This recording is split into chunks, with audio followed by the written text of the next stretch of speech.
human society and human technology is a constant quest to try and find better, more energy dense sources of power. We're constantly looking at whatever we can use to provide us with warmth, with locomotion, or with electricity. And we're burning these things. You can make electricity and heat from all of those things. But the more dense they are, the more we move on to them. And human technology is just constantly finding the thing that's denser. So around the 1500s, we moved to coal. Around the 1900s, we moved to oil. And then in the 20th century, gas.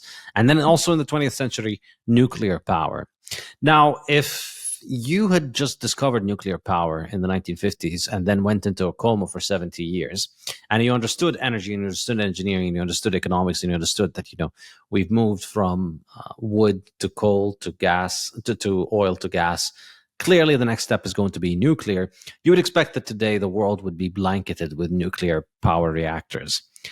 Yet it isn't. In fact, we are regressing back to 7th century technology, swings and slides, as I like to call them, windmills and solar power. We're going back to relying on wind and solar, whose fuel is technically free. And I discuss the absurdity of the term free here because, you don't pay for sunshine, you don't pay for wind, but you do pay for the land that has to be covered with the solar panels and the land that has to be covered with the windmills, and you have to pay for the windmills, and you have to pay for the solar panels and their installation.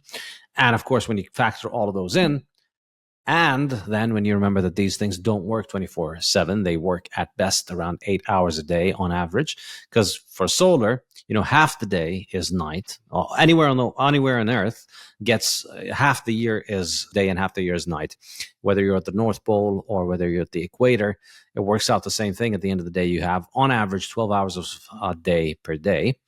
But then out of these 12 hours, the early hours of the morning, you can't get solar energy. Late hours of the afternoon, you can't get solar energy out of them.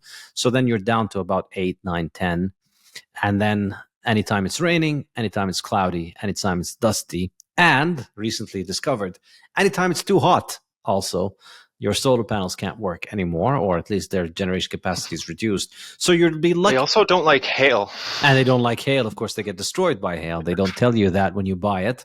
But you'll be lucky to get 7 hours a day on average at the end of the day. So why have we regressed back to these primitive technologies, and why aren't we blanketing the world with nuclear energy?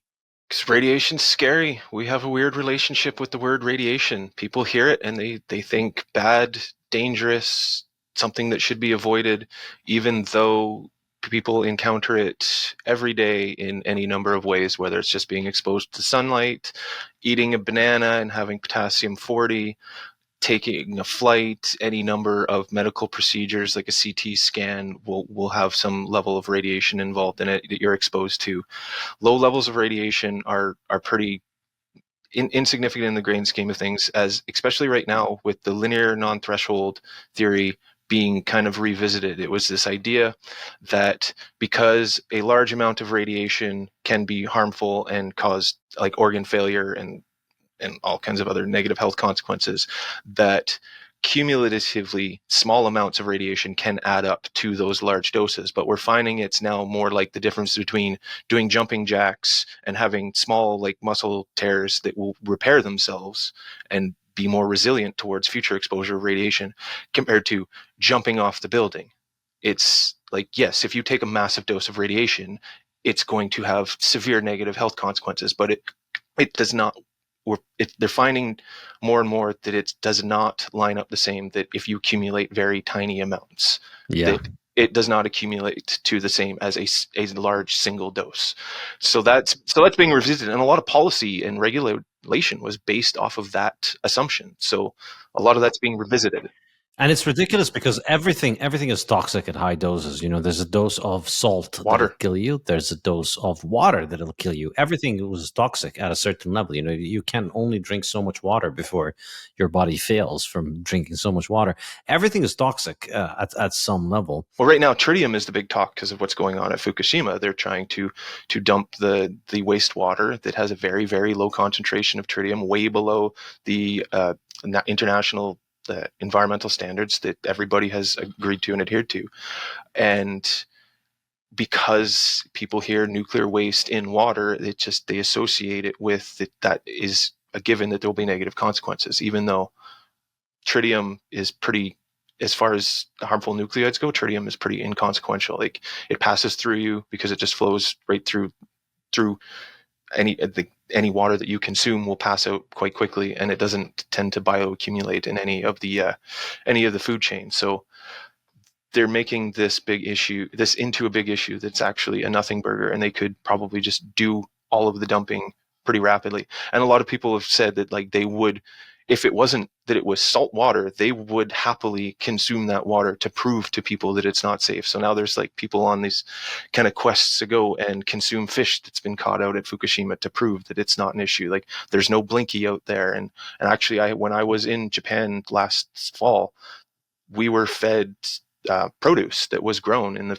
Fukushima prefecture, because most of the land area around the reactor is fine. There's a small, like, 100-meter exclusion zone that's kind of kept off limits, but I don't know many other major disasters that are now tourist sites that invite people to come and visit and see the consequences of what happened, and how it was actually well contained.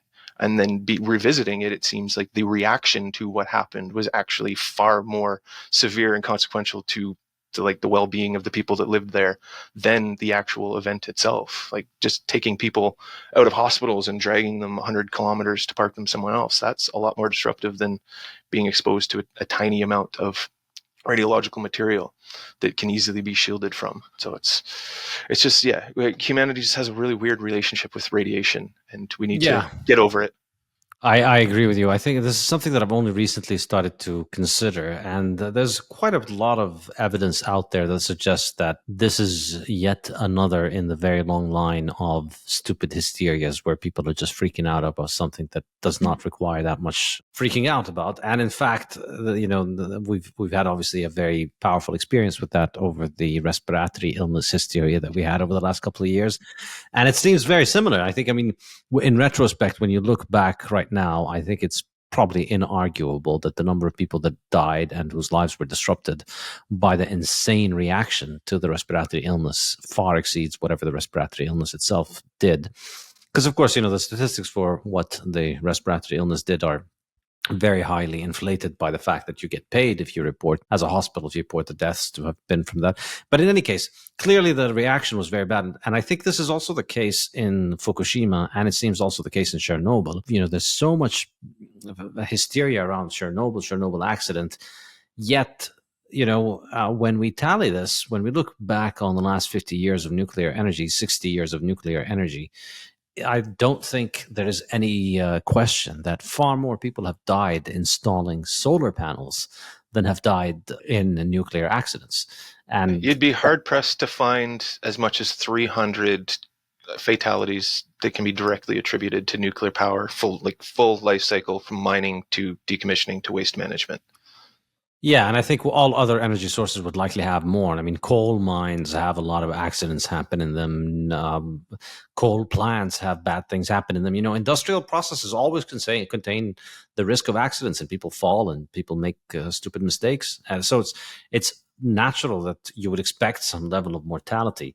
But it seems that the overreaction with nuclear is absolutely insane. Another interesting anecdote I heard is there's a city in Iran called Ramsar. Have you ever heard of this city? Yeah, that's one of the ones that gets referenced. That, yeah, it just has a high background radiation. And then there's like hot springs or something that they will go and use. Yeah.